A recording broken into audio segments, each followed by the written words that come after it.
ایک مرتبہ حضور صلی اللہ علیہ وآلہ وسلم نے حضرت جبرائیل امین علیہ السلام سے دریافت فرمایا کہ اے جبرائیل، تمہاری عمر کتنی ہے؟ تو جبرائیل علیہ السلام نے عرض کیا،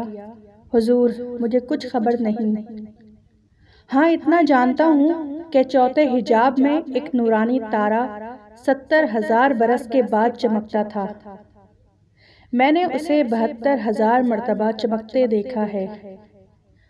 حضور صلی اللہ علیہ وآلہ وسلم نے یہ سن کر فرمایا، میرے رب کی عزت کی قسم، میں ہی وہ نورانی تارا ہوں۔ اس حکایت سے ہمیں یہ سبق ملتا ہے